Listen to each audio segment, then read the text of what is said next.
And let's get to some breaking news right now. We've been telling you about all morning. Video was just released within the hour of a deadly shooting of a man during a police traffic stop. Right now, our Chris Ty has seen the video, joined us right now. Chris, what can you tell us it shows? I know you've probably just gotten a glimpse of it, but take us through what we do know now. Okay, let's walk you through this step by step, Brad. 26-year-old Dexter Reed was driving in his white SUV back in the middle of March when police came upon his vehicle in plain clothes. According to a report just issued by Copa, which is the Civilian Office of Police Accountability, those officers came to his car purportedly wearing a seatbelt violation. That was allegedly the reason for the police approaching Mr. Reed's vehicle. What happened in the ensuing 90 seconds is 96 shots were fired within 41 seconds of time. There is an exchange, and we're about to play this for you. We have edited out some of the vulgarity from the exchange.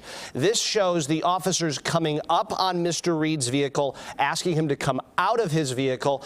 Copa today is saying that, and I want you to think about this as you're watching it, that it appears Mr. Reed fired first. The video does not make that abundantly clear, but Copa, who has been working through this video over a series of weeks, says that indeed the suspect fired first. That will be the focal point of a press conference between Copa, the mayor, and the state's attorney, which is coming your way in about 14 minutes. But let's get to this video and we can talk about it on the other side. Let's watch. Roll the window down. What are you doing? Roll this one down. Roll that one down too. This one down. Hey, don't roll the window up. Don't roll the window up. Okay. Do not roll the window up. Hey, not. Unlock the doors now. Unlock the doors now. Unlock the doors now. Open the door now. Open the door now. Open the door now. 11-6-4 David, shots fired, shots fired. And that is just the beginning of the shooting. Again, 96 shots fired within the span of just 41 seconds. Copa's analysis of this video indicates that the man behind the wheel there, 26-year-old Dexter Reed, indeed fired first. The catalyst for this stop, which is a little curious here, you don't usually have 5 officers in plain clothes addressing a traffic stop, but I'm sure that will be something we will hear more about in the press conference, which is coming your way in about 13 minutes. You know, Brad, bringing you back in here, one of the key questions is, of course, what was bringing so many officers to surround that vehicle? This is a gentleman who we understand did have a history in the last few weeks before this shooting, which killed him, that he had brought a weapon into a street festival.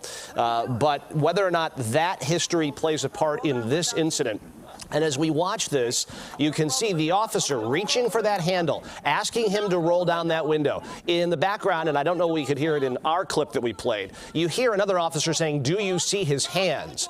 These are all the things that when we watch these videos, knowing what happens at the end of the line, we look and see what did officers do, what did they know, what could they have expected to know.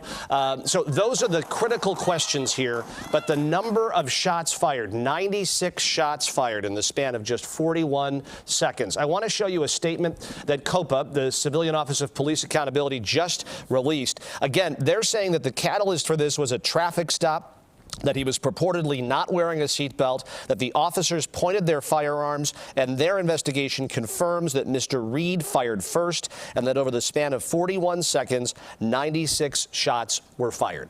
This is one of those classic cases where we just don't know the full picture. This 26-year-old man, his family says, was a star basketball player, the love of their life, one of 3 children in this family. He attended Morton College in Cicero. The questions here are quite long. All we have is that raw material and the statement from Copa. So, Brad, again, coming up in about 10 minutes' time, we're going to hear from Mayor Johnson, we're going to hear from Copa, and we're going to hear from the state's attorney to kind of comb through and then presumably answer some of the very difficult questions that sit before us. Okay, Chris, just a little bit of conjecture here, but I mean, obviously, yeah, a lot of questions there. Why were there so many officers surrounding a vehicle about a purported seatbelt stop? And also, why would someone, as Copa presumes, open fire on police if they've only been pulled over for a seatbelt stop. Just in listening to it, the initial shots, there seemed to be a myriad of them out of the gate. Bang, bang, bang, bang, bang, bang, bang, bang, bang, bang. So if the conjecture is by Copa that the decedent here, the person driving, passed away, fired the first shot. Mr. Reed. Yeah, Mr. Reed. Well, it would presumably be many shots, would it not? From what you can hear there, because it doesn't sound like much of an exchange at first. Yeah, I think what we're going to have to comb through here, and this just came out at about 5 after the hour, we're going to need to see, what kind of casings did they find that matched to his gun versus the 5 officers. Several of those officers were also treated. One officer hit in the hand in all of this. Mr. Reed was taken to Mount Sinai Hospital in the minutes after that. That was on March the 21st. By the way, in Humboldt Park, just north of Garfield Park, to kind of set the stage for where this was. But yeah, to your point, I think the question is critical and answerable. How many shots did he fire? And any more than one? Does it require any more than one for these officers to act the way that they acted? Oh, yeah. It's critically important those seconds before the moment of firing. What happened, and what could a reasonable officer have thought as far as the threat to their life and the commands not being followed? Right, and now we know that Copa, who says, from what they can delineate, from all the footage they've poured over for hours and hours and hours, certainly ad nauseum, as they believe Mr. Green, the now deceased Mr. Reed. Mr. Reed. Yep. Mr. Reed, the former basketball player, died, shot the first shot. That's what they believe.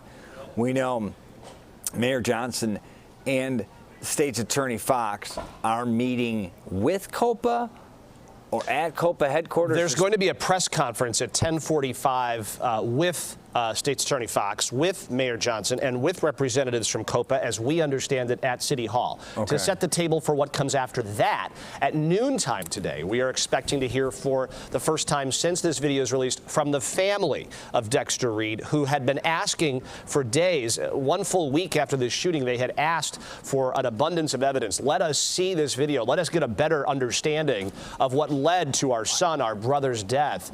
So they were, as we understand it, able to see this video for the first time yesterday. Today it's being released in the 10 o'clock hour, and before the 10 o'clock hour is up, you have the mayor, Copa, and the state's attorney all trying to get out in front of this to make sure that the story doesn't get unmanaged from their perspective, trying to offer what they say happened, what they say was justified, or what needs deeper investigation. And then, of course, the family will have an opportunity to listen to that, presumably, and then respond in kind an hour later.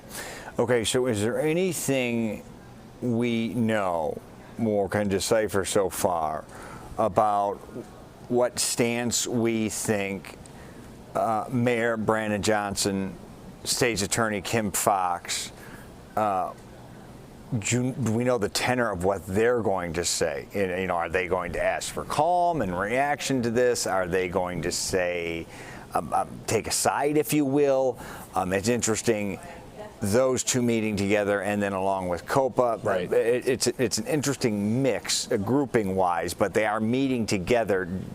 Do we have any idea, it's just going to be in a few minutes, any idea what they're going to say, or what the nexus of what they're going to say is? We don't have a sense of that. I think typically, well, number one, the family of Mr. Reed sent a letter to Mayor Johnson saying, we were staunch supporters of yours. Please let us see the material that led to the death of our son and our brother.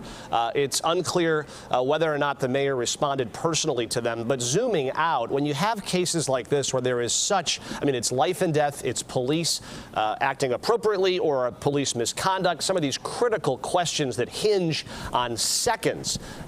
Usually what we see in this sort of thing is a pump the brakes, let's hold on while it has been 2.5, 3 weeks.